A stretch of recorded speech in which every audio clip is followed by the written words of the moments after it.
రైతులు ఇప్పటికే దీర్ఘకాలిక వరి రకాలను నారుమడులుగా పోసుకున్నారు. బోరుబావులు, చెరువుల కింద మధ్యకాలిక రకాలను ఎంచుకొని సాగు చేయటం మంచిది.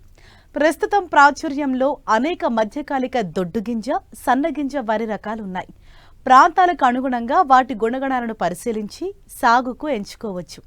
ఖరీఫ్కు అనువైన మధ్యకాలిక దొడ్డుగింజ, సన్నగింజ వరి రకాలు, వాటి గుణగణాలను రైతులకు తెలియజేస్తున్నారు వరంగల్ ప్రాంతీయ వ్యవసాయ పరిశోధనా స్థానం శాస్త్రవేత్త సతీష్ చంద్ర.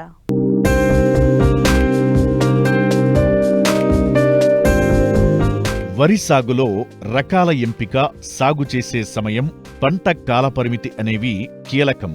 కాలువల కింద నీరు ఆలస్యమైన ప్రాంతాల్లో లేదా బోర్లు, బావులు, చెరువుల కింద నీటి లభ్యత తక్కువగా ఉన్న ప్రాంతాల్లో తక్కువ కాలంలో పంట చేతికొచ్చే అనేక మధ్యకాలిక రకాలు రైతులకు అందుబాటులోకి తీసుకొచ్చారు శాస్త్రవేత్తలు. ఆలస్యంగా అంటే జూన్ 15 తరువాత మధ్యకాలిక దొడ్డుగింజ, సన్నగింజ వరి రకాలు నార్లు పోసుకునే వీలుంది. అయితే మధ్యకాలిక దొడ్డుగింజ, సన్నగింజ వరి రకాలు, వాటి గుణగణాలేంటో వరంగల్ ప్రాంతీయ వ్యవసాయ పరిశోధనా స్థానం శాస్త్రవేత్త సతీష్ చంద్ర ద్వారా తెలుసుకుందాం.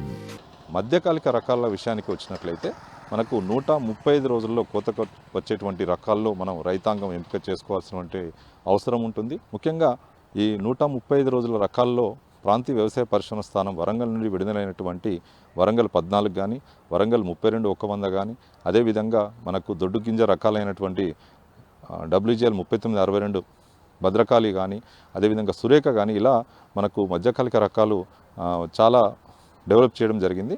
ఇక వీటిలో ఎక్కువగా ప్రాధాన్యత ఉన్నటువంటి, ప్రాముఖ్యంలో ఎక్కువగా సాగులో ఉన్నటువంటి రకంలో కనుక చూసుకున్నట్లయితే మనకు WGL 14 అనే రకాన్ని రైతాంగం ఎక్కువగా తెలంగాణ ప్రాంతంలో, మనకు మధ్య తెలంగాణ ప్రాంతం కావచ్చు, ఉత్తర తెలంగాణ ప్రాంతంలో ఎక్కువగా సాగు చేయబడుతున్నటువంటి రకము.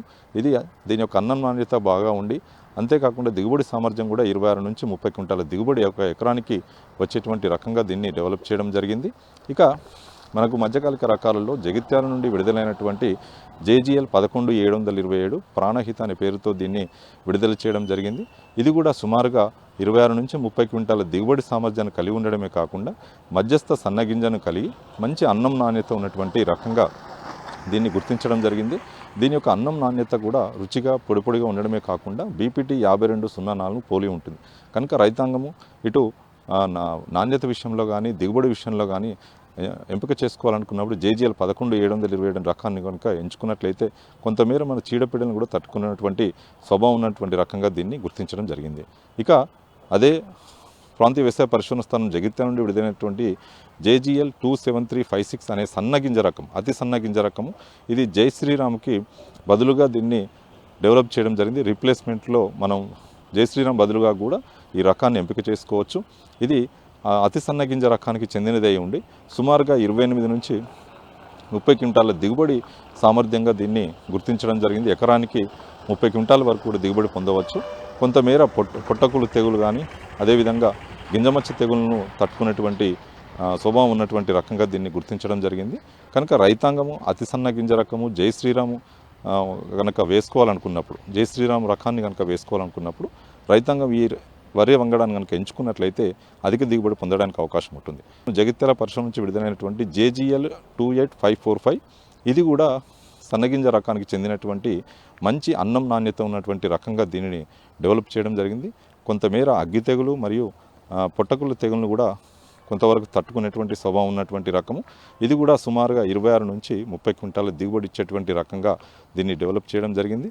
ఇక వీటితో పాటుగా జగిత్యాల రకాలైన జగిత్యాల మషూరి కానీ, జగిత్యాల సాంబ కానీ, కరీంనగర్ సాంబ, ఇలా చాలా రకాలు మనకు జగిత్యాల పరిశోధన స్థానం నుండి విడుదల చేయడం జరిగింది.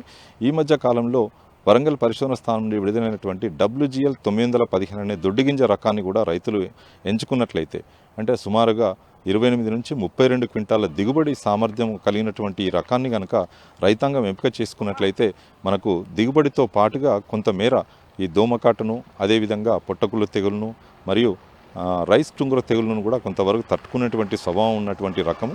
ఈ రకాన్ని సాగు చేసుకునే రైతాంగము కొన్ని మెలకువలను, అనగా దగ్గరగా నాట్లు కనుక వేసుకున్నట్లయితే, అంటే ఈ పిలక వేసే గుణము చాలా తక్కువగా ఉంటుంది కనుక ఈ రకాన్ని సాగు చేసినప్పుడు కుదల సంఖ్యను దగ్గర వేసుకున్నట్లయితే మనకు మొక్కల సాంద్రతను పెంచుకొని తద్వారా దిగుబడి పొందడానికి అవకాశం ఉంటుంది.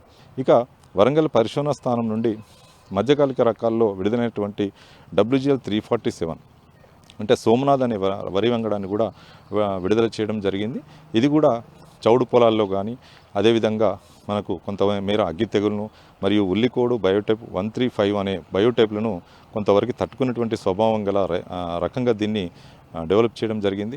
ముఖ్యంగా దీని యొక్క దిగుబడి సామర్థ్యం వచ్చేసి 26 నుంచి 28 క్వింటాల దిగుబడి సామర్థ్యంగా దీన్ని గుర్తించడం జరిగింది. కనుక రైతాంగము సన్నగింజ రకము అదేవిధంగా చౌడు పొలాలకు అనుకూలమైనటువంటి వివిధ చీడపీడలను కూడా తట్టుకునేటువంటి రకాలను కనుక ఎంచుకోవాలనుకున్నప్పుడు సోమనాథ్ అనే వరి రకాన్ని కనుక ఎంచుకున్నట్లయితే అధిక దిగుబడి పొందడానికి అవకాశం ఉంటుంది.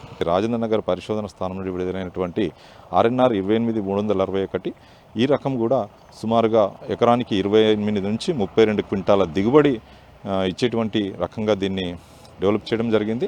ఇది కూడా కొంతమేర సుడిదోమ మరియు అగ్గి తెగులు అదేవిధంగా పుట్టకుళ్ళు తెగులను కూడా కొంతవరకు తట్టుకునేటువంటి రకంగా దీనికి డెవలప్ చేయడం జరిగింది. కనుక రైతాంగము దొడ్డి గింజ మరియు కొంతవరకు చీడపీడలను తట్టుకునేటువంటి రకాలను ఎంచుకోవాలనుకున్నప్పుడు ఈ RNR 28361 అనే రకాన్ని కూడా ఎంచుకున్నట్లయితే ఆశించినటువంటి దిగుబడులు పొందడానికి అవకాశం ఉంటుంది.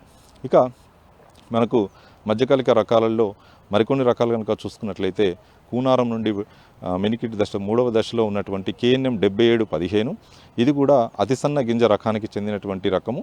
ఇది సుమారుగా మనకు 26 నుంచి 30 క్వింటాల దిగుబడి సామర్థ్యం ఉన్నటువంటి రకంగా దీన్ని గుర్తించడం జరిగింది. కొంతమేర అగ్గి తెగులు మరియు అదేవిధంగా ఈ పొట్టకుళ్ళు తెగులు కానీ గింజమచ్చ తెగులు కానీ మరియు ఈ బ్యాక్టీరియా లీఫ్ బ్లైట్ అని చెప్తుంటాం అంటే ఆకు ఎండు తెగులు కూడా కొంతవరకు తట్టుకునేటువంటి స్వభావం ఉన్నటువంటి రకంగా దీన్ని గుర్తించడం జరిగింది.